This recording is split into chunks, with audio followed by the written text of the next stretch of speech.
Ya, bismillahirrahmanirrahim. Kita lanjutkan bagaimana cara membuat distribusi frekuensi berkelompok, histogram, dan poligon. Nah, untuk membuat tabel distribusi frekuensi berkelompok, ini biasanya datanya itu banyak ya dibanding dengan distribusi frekuensi tunggal. Itu datanya lebih sedikit. Nah, contohnya seperti ini ya. Ini adalah contoh dari bahan ajar yang sudah saya share di aplikasi psikologinya. Ya, ini penjelasannya. Di sini bagaimana caranya kita membuat tabel distribusi berkelompok. Yang pertama yang harus kita ketahui adalah banyaknya data. Kira-kira banyaknya data ini berapa ya? Coba kita hitung ya. 1, 2, 3, 4, 5, 6, 7, 8, 9, 10. 1, 2, 3, 4. Berarti banyaknya data adalah 40. Berarti N sama dengan 40 ya. Kemudian kita cari nilai terbesar. Nilai terbesarnya berapa nih dari data ini? Kita cari nilai terbesarnya berapa, atau disebut juga dengan X-max ya, nilai maksimum. Nilai maksimumnya berapa nih? Kita cari coba kira-kira mana ya yang data di sini yang paling besar ya. Ternyata setelah kita cari, nah ini ya, ini nilai terbesar 176. Sekarang kita cari nilai terkecil ya. Mana nilai terkecilnya? Oke, ini ya. Ini 119. Nah, kita sudah tahu nih banyaknya data sama dengan 40, nilai terbesar atau X-max-nya 176, dan nilai terkecil atau X-min-nya sama dengan 119. Nah, cara kita membuat tabel distribusi frekuensi berkelompok, kita harus tahu nih, yang pertama jangkauan. Jangkauan itu notasinya J, atau rentang itu R. Itu rumusnya X-max dikurangi X-min, berarti data terbesar atau nilai terbesar dikurangi nilai terkecil. Oke, kita masukkan, berarti 176 dikurang 119. Jawabannya berapa? Jawabannya adalah 57. Kita sudah dapat jangkauannya sama dengan 57. Untuk yang kedua, kita harus tahu banyaknya kelas. Apa sih banyaknya kelas? Banyaknya kelas, nah ini seperti ini ya yang tadi tabel kita buat. Nah, tabel ini ada berapa kelas nih? 1, 2, 3, 4, 5. Nah, tabel yang kita buat tadi untuk tabel distribusi frekuensi tunggal ini ada 5 kelas ya. Jadi banyaknya kelas itu seperti ini ya. Ini kelas pertama, kelas kedua, ketiga, keempat, dan kelima. Nah, sekarang kita cari nih banyaknya kelas seperti apa. Nah, ini ada rumusnya ya. Ini khusus untuk tabel distribusi frekuensi berkelompok ya. Untuk data yang banyak ya. Ini rumusnya adalah K sama dengan 1 ditambah 3,3 logaritma N. Ya, ini pakai logaritma ya. Nah, N di sini apa? N di sini adalah banyaknya data. Nah, sekarang kita tinggal masukkan ya. Berarti 1 ditambah 3,3 log berapa nih N-nya? N-nya sama dengan 40, berarti log 40. Berarti 1 ditambah 3,3. Nah, kita cari logaritma 40 berapa? Ya, ini kalian bisa cari menggunakan kalkulator ya. Nah, ini kita bisa menggunakan kalkulator untuk mengetahui logaritma dari 40. Ini log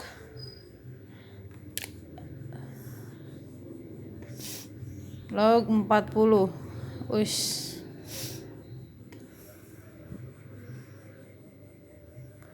Log 40 sama dengan 1,6 20 5,991 ya.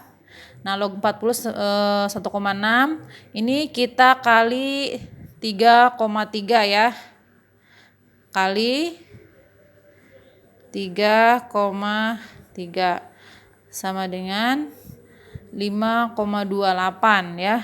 Atau kita ini tadi 1,6 ya.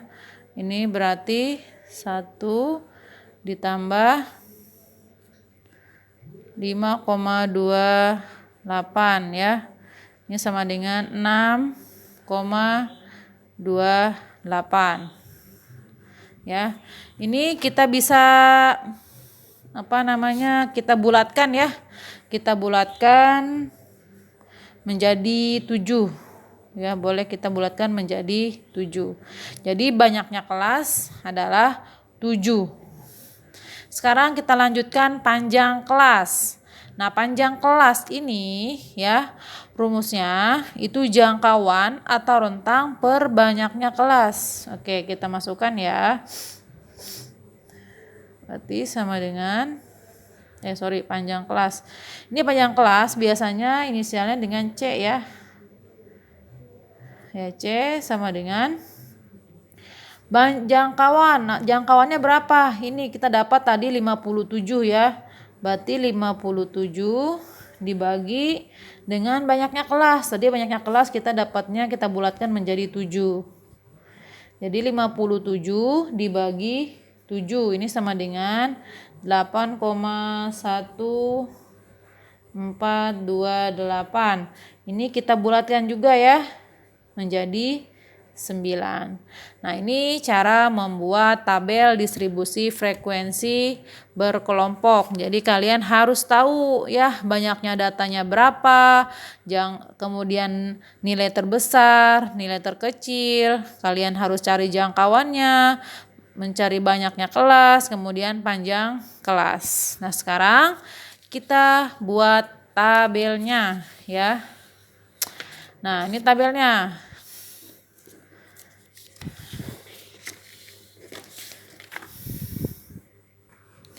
Oke, sekarang kita membuat tabel distribusi frekuensi berkelompok. Tadi kita ketahui bahwa data terkecilnya adalah 119 ya, 119. Ini sampai berapa nih? Ya. Nah, ini yang dinamakan dengan panjang kelas. Tadi kita tahu panjang kelasnya adalah 9, berarti 119, 120, 121, 122, 123, 124, 125, 126 sampai 127 ya. Ini panjang kelas jadi 119 sampai 127. Kita lanjutkan, berarti 127 sampai berapa? Ya, 127, 128, ini sampai 136 ya. Kemudian 136 sampai ini 100. Maaf ya, tadi ada kesalahan. Berarti tadi 119 sampai 127. Ini kita lanjutkan, berarti ini 128 ya. 128 sampai 136. Berarti lanjutin lagi 136. Ini 137 sampai 145. Ini 145. 146 sampai 154. Berarti ini 155 ini ya. Ini 127, 128, 136, 137, 145, 146, 154, 155 sampai 163. Kemudian 164 sampai 172. 173 sampai 181. Nah, tadi kan kita hitung banyaknya kelas ada 7 ya. Banyaknya kelas ada 7. Coba ini kita hitung ya. Banyaknya kelasnya ada 7 kan. 1, 2, 3, 4, 5, 6, 7. Nah, panjangnya kelas ada 9. Maksudnya apa? Berarti kan dari 119, 120, 121, 122, 123, 124, 125, 126, 127. Itu yang dimaksud dengan panjang kelas ya. Nah, bagaimana cara menentukan frekuensinya? Nah, ini ya, kita harus cari di sini di datanya. Nah, kira-kira data 119 sampai 127 mana saja nih? Ya, ini kita harus cari di datanya. Kira-kira berapa? Coba ya, kita cari 119. Ada nggak lagi 119? Ini ya 126. Ini 125. Ada lagi? Tidak, berarti frekuensinya sama dengan 3. Jadi kelas 119 sampai 127 frekuensinya ada 3. Kemudian kita cari dari 128 sampai 136 ya, 128 sampai 136. Di sini tidak ada, ini ada ya 1 2 3 4 5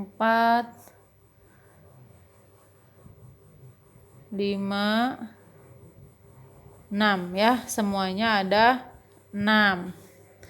Kemudian kita cari dari 137 sampai 145. 137 berarti ini ya. 1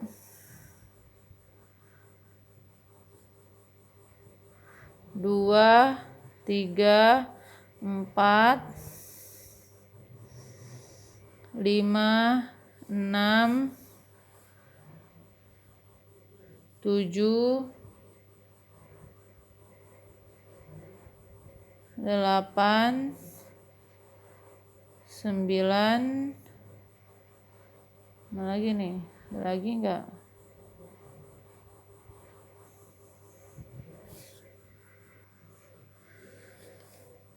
9, 10 ya.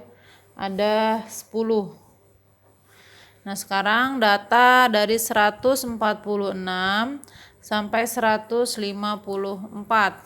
Nah, ini kita cari. Ya.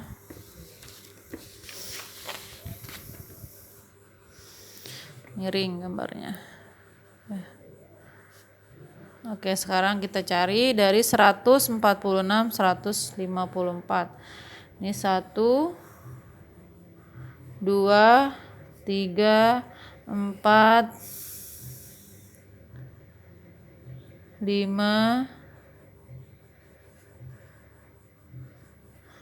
6 7 8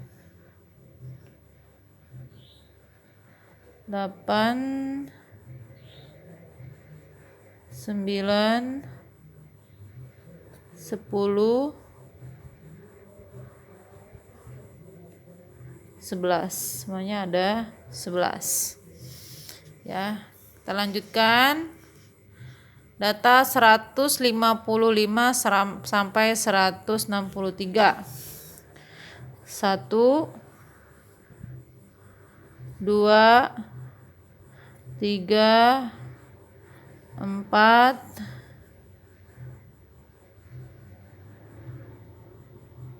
5. Ada 5 semuanya.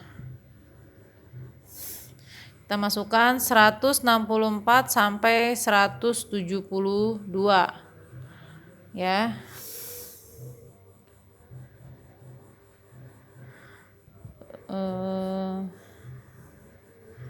1, 2, 3. Ada 3 ya. Nah, sekarang yang terakhir kelas 173 sampai 181 ya. Berarti ini 1, 2. Ada 2. Nah, ini ya. Ini sudah kita dapat ya hasil pengukurannya. Tadi ada 7 kelas ya, dengan panjang kelasnya 9. Ini frekuensinya kita sudah cari dari datanya. Nah, sekarang kita tentukan mana itu batas bawah ya. Nah, ini yang di sebelah kiri, data 119 sampai 173 ini adalah batas bawah. Sedangkan yang sebelah kanan ini adalah batas atas. Nah, untuk menentukan tepi bawah, ini bagaimana caranya? Nah, untuk menentukan tepi bawah itu berarti batas bawah dikurangi 0,5 ya. Untuk menentukan tepi bawah ya, batas bawah dikurangi 0,5. Semuanya dikurangi 0,5. Berarti berapa saja tuh? Ya, berarti 118,5 ya.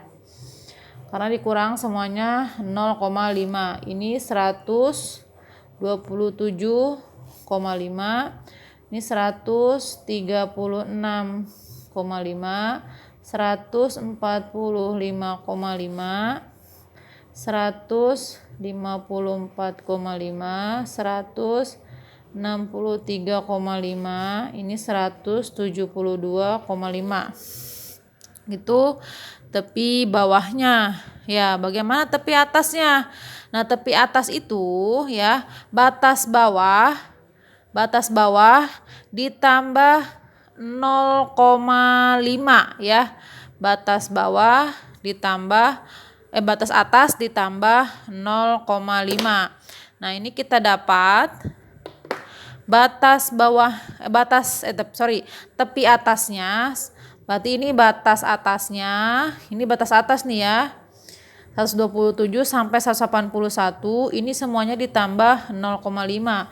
Berarti 127,5, 136,5, 145,5, 154,5, 163,5, 172,5, 181,5. Nah, untuk apa sih kita tepi bawah sama tepi atas? Ini kita akan gunakan dalam membuat histogram dan poligon. Apa itu histogram? Histogram itu nama lain dari diagram batang dan poligon adalah diagram garis ya. Oke, sekarang kita buat histogram dan poligonnya. Nah, sama ya, kita gunakan diagram kartesius. Ini untuk hasil pengukuran, yang vertikalnya untuk frekuensi. Ya, kita dapat tepi bawahnya antara 118,5 sampai 127,5. Itu kita dapatkan frekuensinya itu sama dengan 3 ya. Berarti sekitar di sini. Ya, ini kita garis.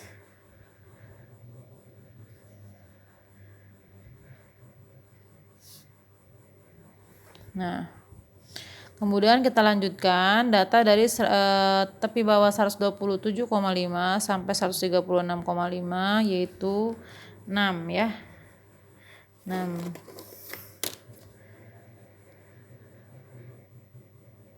Nih, kita lanjutkan. 6.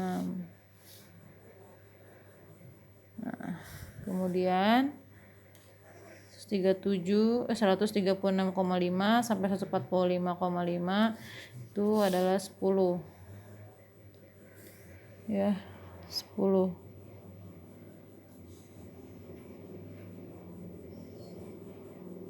Maaf ya kalau misalkan kelihatan miring. Kemudian data tepi bawah 145 sampai 154,5 itu sama dengan 11. Berarti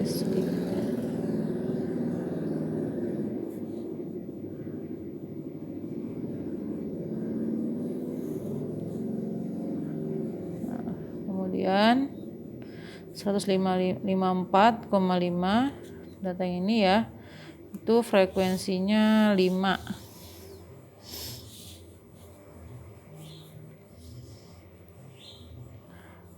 Ini sepertinya miring ya. Ini 5. Kemudian 3 sama dengan yang ini.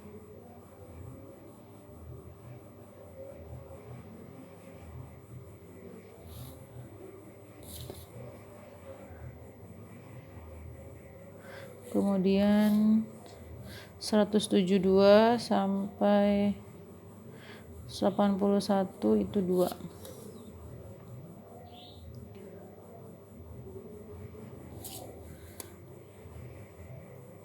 Nah, ini yang dinamakan sebagai histogram ya. Bagaimana dengan poligon? Nah, poligon ini adalah titik tengah ya. Titik tengah dari tepi bawah dan tepi atas ya. Ini kita langsung aja ya, ini tengah-tengahnya. Kita kasih titik. Ya. Nah, ini kita tinggal hubungkan saja ya garisnya antara titik satu dengan titik yang lainnya. Nah, ini yang dinamakan dengan poligon ya. Yang ini adalah histogram, yang garis ini adalah poligon.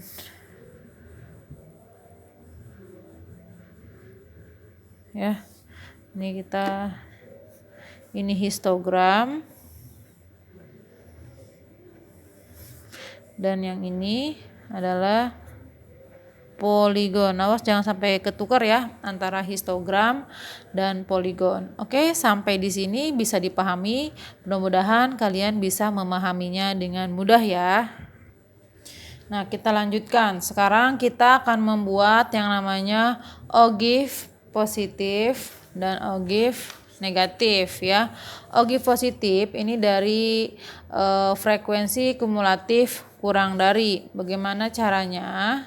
Ya, ini kita masukkan ya, ini kan tadi frekuensinya 3 ya, berarti ini 3 ditambah 6 berarti sama dengan berapa? 9 tambah 10 19 ditambah 11 ini 30 30 ya. 19 tambah 11 30 tambah 5 sama dengan 35 ditambah 3 38 ditambah 2 sama dengan 40. Jadi gitu ya, ini 3 tambah 6 9 tambah 10 19 tambah 11 30 ditambah 5 35. Itu untuk menentukan frekuensi kurang dari. Nah, bagaimana frekuensi lebih dari? Berarti ini dari 40 ya. Dari 40. Berarti 40 dikurangi 3 berapa? 37. 37 dikurangi 6 berarti 31. 31 dikurangi 10 berarti 21. 21 dikurangi 11 sama dengan 10. 10 dikurangi 5 sama dengan 5. 5 dikurangi 5 dikurangi 3 sama dengan 2. Atau bisa juga dari bawah ya. Misalkan 2 nih. Ini kan tadi dari atas. Kalau dari atas kan berarti 40 dikurangi 3. 37 kurangi 6. 31 dikurangi 10. Ini bisa dikurang. Atau misalkan dari bawah bisa. Berarti ini kan 2. 2 ditambah 3, 5. 5 tambah 5, 10. 10 tambah 11, 21. 21 tambah 10, 31. 31 ditambah 6, 37. 37 ditambah 3 sama dengan 40. Bisa ya. Ini bisa dari atas ke bawah atau dari bawah ke atas bisa. Kalau dari atas ke bawah berarti dikurang. Kalau dari atas ke bawah itu ditambah. Ini untuk frekuensi lebih dari. Nah, sekarang kita buat ya ogive positif dan ogive negatifnya. Ya, kita lanjutkan. Sekarang kita membuat ya ogive positif dan ogive negatif ya. Ini kita tadi dapat ya. Untuk yang frekuensi kurang dari tepi atas ya, ini 3. Ini dari 127 ya. Kan tepi atasnya 127,5 itu 3. Ini kita hubungkan ya. Berarti ini 3, 9, 19 ya. 30, 35, 38, 40. Ini kita hubungkan. Saya kasih titik-titiknya. Nah, ini yang dari atas ke bawah, dari bawah ke atas, ini namanya ogive positif ya. Nah, sedangkan yang dari tepi bawah, ini kan dari 40 ya, 40 ke 37, 31, 21, kemudian 10, 5 dan 2. Nah, ini yang disebut dengan ogive negatif. Karena kenapa negatif? Karena dia turun ya. Ini ogive positif karena dia kurvanya naik. Seperti itu. Bisa dipahami ya. Nah, cukup sampai di sini penjelasan mengenai penyajian data dan distribusi frekuensi. Tadi penyajian data ada yang berupa tabel dan berupa diagram. Ya, untuk diagram ada diagram batang, diagram garis dan diagram lingkaran. Nah, untuk yang tabel distribusi frekuensi berkelompok, ini kita buat yang namanya histogram, poligon, ogive positif dan ogive negatif. Cukup sekian dari saya, kurang lebihnya mohon maaf. Jika ada pertanyaan, silakan bertanya kepada saya ya melalui WA. Terima kasih. Saya akhiri. Assalamualaikum warahmatullahi wabarakatuh.